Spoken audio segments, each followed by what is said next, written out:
మెల్లగా అలాగే కాలం గడిచిపోయింది మరియు చలికాలం కూడా వచ్చేసింది.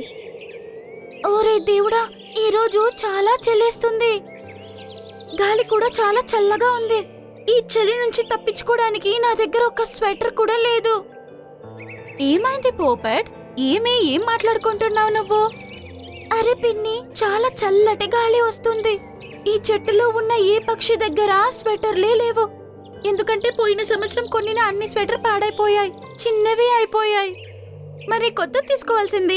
చల్లటి గాలి వస్తుందని మీకు తెలుసు కదా. అది మాత్రం కాకుండా చలికాలం వేరే వచ్చేసింది. మిమ్మల్ని మీరు కాపాడుకోవాలి కదా. ఆహా, నాకన్నీ తెలుసు. కానీ స్వెటర్లు అమ్ముతున్న ఆ పావురం అది మన అడవి వదిలి వేరే అడవికి వెళ్ళిపోయింది. ఇప్పుడు ఎక్కడి నుంచి స్వెటర్ కొనాలి? ఇప్పుడు చూస్తే చల్లటి గాలి ఎక్కువగా ఉంది. ఇప్పుడు వాళ్ళ గూడులో ఉండడమే మంచిది.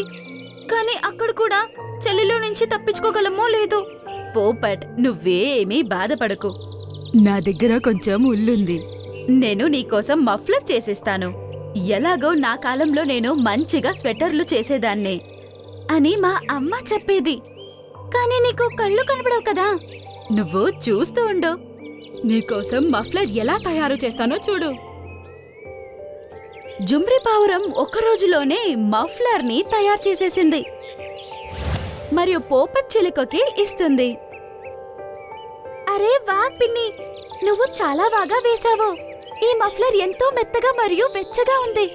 ఇది వేసుకున్న తర్వాత నాకు ఇప్పుడు చలి వేయట్లేదు.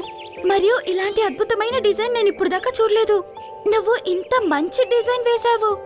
నీకు నచ్చింది కదా, ఇంకేం కావాలి నాకు? కానీ ఇది ఎలా అల్లావో? నీకు కళ్ళు కనబడవు కదా. ఆ భగవంతుడు ఒక దారి మూసివేశాడంటే ఇంకో దారి తెరుస్తాడు. నేను అందాజుగా స్వెటర్, మఫ్లర్, టోపీ అన్నీ చేస్తాను.